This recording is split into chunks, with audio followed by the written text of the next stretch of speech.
Enfin, les congrès, ça sera pour ce vendredi. Est-ce que peut-on dire que les violences se sont accordées quand on se rappelle que depuis ce lundi, il n'y a pas eu d'entente entre le président de l'Assemblée nationale et celui du Sénat par rapport certainement à la date. Mais nous allons parler avec Ngoï Kassanji, bienvenue. Merci Jean-David. La date, c'est pour demain. C'est finalement pour demain. Donc, vous êtes entendu avec le Sénat. C'est confirmé. C'est confirmé. Ce sera quel candidat qui sera porté? On le saura. On le saura demain. Et vous n'êtes pas notifié par rapport au candidat? Et ce sera le candidat du Sénat ou celui de l'Assemblée nationale? Bien, on le saura demain. On sait qu'il n'y a que les montagnes qui ne se rencontrent pas. Et qui ne peut pas s'entendre. Donc jusque-là, vous ne savez pas quel candidat sera porté demain? Bon, on le saura demain. Vous le saurez demain. Alors qu'est-ce qui a justifié, qu'est-ce qui a mis en haleine? Parce que tout le monde, par rapport à cette guerre ouverte entre les deux présidents, parce qu'ils voulaient mettre quelqu'un de leur rang qui pourra certainement le permettre à la Cour constitutionnelle. Bien, vous savez que chaque institution veut s'affirmer, n'est-ce pas? Donc il y a le Sénat qui prétendait avoir droit à l'Assemblée nationale, etc. Bon, ça peut arriver. Et c'est une première, hein? C'est une première quand on voit qu'il y a les reports d'une grande manifestation comme celle d'un congrès, ça n'arrive pas tous les jours. Bien, ce qu'il faut saluer aujourd'hui, c'est le compromis trouvé. Ça démontre le compromis a été trouvé déjà. Ça démontre qu'il y a eu une maturité. Bon, vous êtes député national. Oui. Et par rapport à ces guerres, comment vous aviez jugé? C'était le Sénat ou l'Assemblée nationale qui avait tort? Bien, je n'ose pas dire qui avait tort, qui avait raison. Oui. Mais deux fois, ça arrive qu'on puisse se tirailler. Même dans votre propre maison, avec les enfants, ils se tiraillent, ainsi de suite. Mais ce qu'il faut saluer, c'est que, enfin... Est-ce que vous ne voyez pas qu'avec ça, c'est une politisation maintenant de la Cour constitutionnelle? On veut nommer des magistrats au niveau de la Cour constitutionnelle comme on le fait dans des entreprises publiques, dans le gouvernement. Bon, où tout est déjà mis et il y a déjà une liste proposée. Alors que ce n'est pas ça, il faut suivre une procédure à la matière. La procédure, elle est là. Est-ce que la procédure est là? Bon, est-ce qu'il y a une commission Sénat qui a été mise en place? L'Assemblée nationale donne, ainsi de suite. Mais finalement, quand les juges sont nommés, ils s'assument. Est-ce que ce n'est pas une politisation de la Cour constitutionnelle? Non, non. Écoutez, aujourd'hui, on a l'Assemblée nationale au sein de la CENI. Il y a aussi les députés qui sont là-bas. Mais dès qu'ils arrivent dans l'institution dans laquelle ils ont été envoyés, ils s'assument et ils jouent le rôle selon les prérogatives de cette institution-là. Donc si vous êtes envoyé comme juge, eh bien, vous agissez comme juge, vous vous assumez. Oui, mais avec ce qui s'est passé, avec le départ de Dieudonné Kalouba, ça présage une politisation sur la Cour constitutionnelle. Ah bon? Aujourd'hui, le départ de Dieudonné Kalouba avec un tirage au sort qui était connu déjà d'avance. Devient une politisation. Un tirage au sort qui était connu déjà d'avance. Mais quand Kalouba y est allé, on a crié au tribalisme, n'est-ce pas? Vous vous rappelez? Aujourd'hui, Kalouba part, ça devient la politisation. Mais il part dans quelles conditions? C'est le problème. Les conditions dans lesquelles il est parti, il n'a fait qu'une année seulement, et puis il est parti. Il est parti par tirage au sort. C'est arrivé, c'est lui qui devait, le greffier principal, qui devait organiser ça, l'a fait selon les normes. Je ne vois pas où est-ce qu'il y a des problèmes. Qu'est-ce qu'on ne dira pas? Parce qu'on a dit, à l'avènement de Dieudonné Kalouba, bon, c'est du tribalisme, c'est de ceci, c'est de cela. Aujourd'hui, c'est la politisation. Bon, on connaît, le Congo fonctionne de cette manière-là. Mais avec ça, cette guerre qu'il y a entre le président de l'Assemblée nationale et celui du Sénat, ça montre qu'il y a un malaise entre les deux. Mais est-ce qu'il y en a? Il y en a encore, parce qu'ils se sont entendus. Les chocs peuvent arriver, mais aujourd'hui, et ce malaise serait dû au fait d'abord de la déchéance du ministre de l'économie. qui était de la FDC. Et par rapport à ça, la FDC ne voulait pas certainement qu'il puisse tomber. Et c'est là qu'a commencé cette guerre entre les deux. Moi, je peux considérer que c'est une question de malentendu, de positionnement, que sais-je encore. Ça arrive. Est-ce que cela montre que ça arrive. Il y a un peu de l'indiscipline au niveau de l'Union sacrée? Non, mais c'est ça même la démocratie. C'est ça la démocratie. La démocratie, c'est du choc des idées, jaillit la lumière. Et la lumière a jailli. C'est ça la démocratie. La démocratie n'est pas l'unanimité. S'il y a l'unanimité, il n'y a pas de démocratie. Et tout celui qui sera désigné, vous allez l'accepter? Bien sûr, nous allons l'accepter. Et pour vous, vous souhaiteriez qui soit placé là? Celui du Sénat ou celui de l'Assemblée nationale? Parce que vous êtes député. En âme et conscience, sincèrement? Bien, que celui qui a droit y aille. Que celui qui a droit? C'est lui qui a droit. Pas parce que je suis de l'Assemblée nationale. Vous savez que j'ai été élu sénateur.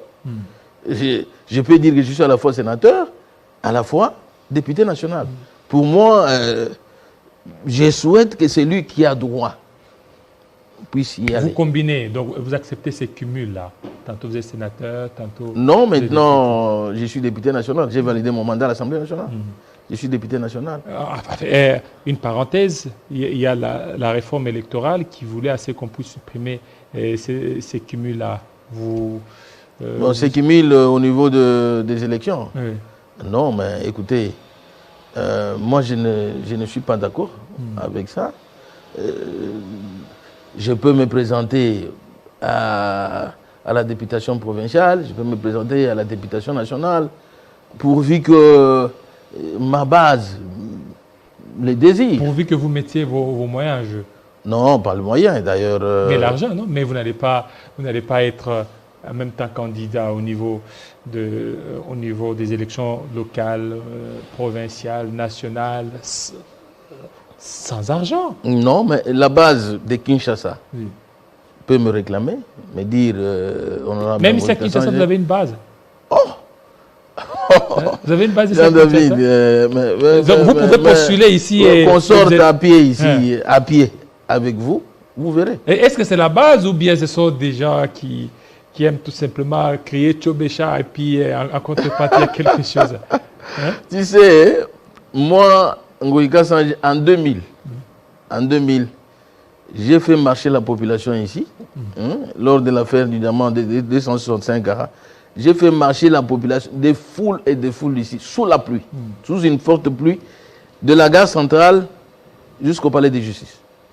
Donc, je suis... Donc, vous pouvez battre campagne aujourd'hui et gagner. Homme populaire. Mais rappelez-vous que j'avais appelé la marche, c'est moi qui était l'organisateur de la marche du FCC. Ici à Kinshasa. Vous vous rappelez, non? Ok. Du FCC, ici à Kinshasa. Les foules qui sont venues, si elles étaient venues répondre à mon appel. Donc, ma base de Kinshasa peut me réclamer pour dire, nous te voulons à la députation provinciale ici. Alors maintenant, pour 2023, qu'est-ce que vous envisagez? Ici à Kinshasa ou aussi au niveau du Kasaï? Vous irez où? J'ai ma base naturelle que je ne peux pas décevoir. Qui m'a élu triplement.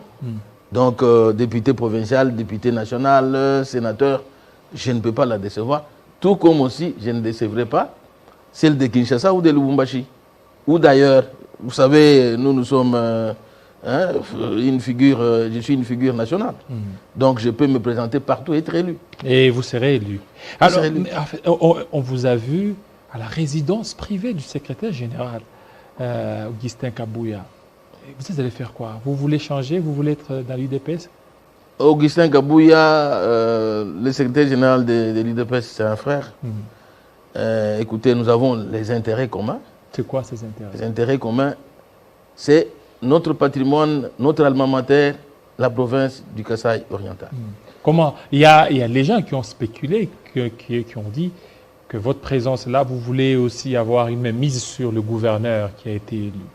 Mais non, écoutez, moi je représente une force importante. Vous avez aussi des députés là-bas? Au sein de l'Assemblée provinciale. J'ai deux partis. Je suis l'autorité. Donc je suis autorité. Deux partis. Alors que vous étiez au PPRD? Oui. Je suis politique. Ah bon? Donc vous étiez au PPRD, vous aviez aussi 2 partis. Donc, il faut avoir les stratégies donc politiques. ce sont des partis satellites? Pas satellites, les partis qui existent, qui ont des députés. Ouais. Et vous provinciaux, députés nationaux, autorité morale. des sénateurs dans plusieurs provinces de la République. Et la loi les permettait? Il n'y a pas de problème. Donc vous êtes, je n'ai pas signé comme membre, mais j'exerce mon autorité sur ce parti-là. Et donc, je suis la deuxième force politique, je peux vous dire. Ngoï Kassanji a des députés au sein de l'Assemblée provinciale du Kasaï oriental, de l'Omami, du Sankourou et même au Bazouélé. Et donc là, il était l'UDPS, c'est la première force politique. Nous sommes la deuxième force politique. Le RDT, le RDT, c'est la troisième force. Nous sommes, mes 2 partis, c'est l'ACDD et la JDS. Avec mon siège du PPRD. Et donc, nous avons 6 députés. À en ajouter un d'un parti de l'ancien FCC, nous sommes à 7. Et donc, nous constituons une force importante au sein de l'Assemblée provinciale du Kasaï oriental. Et nous devrions discuter avec l'UDPS, qui est la première force, pour voir de quelle manière l'élection peut se passer. Et nous sommes heureux de quelle manière avoir aussi des ministères. Nous sommes en politique. Écoutez, quand on gagne, nous gagnons ensemble. Maintenant, par rapport à ça, tous vos partis sont maintenant dans l'Union sacrée? Bien sûr. Je suis, tant que moi-même... C'est par conviction que vous êtes dans l'Union sacrée ou c'est par circonstance? Ouf! Ngoï Kassanji, ce n'est pas un homme qui suit les circonstances. Il faut qu'il soit convaincu. Je suis convaincu. Jusque-là, je suis convaincu. Écoutez, quand je vois que les choses marchent, oui. Quand je vois que ça ne marche pas, à tout moment. À tout moment. Voilà. Merci beaucoup, Ngoï Kassanji, surtout de votre passage. Merci. On ira au Katanga pour parler cette fois-ci de la réconciliation katangaise.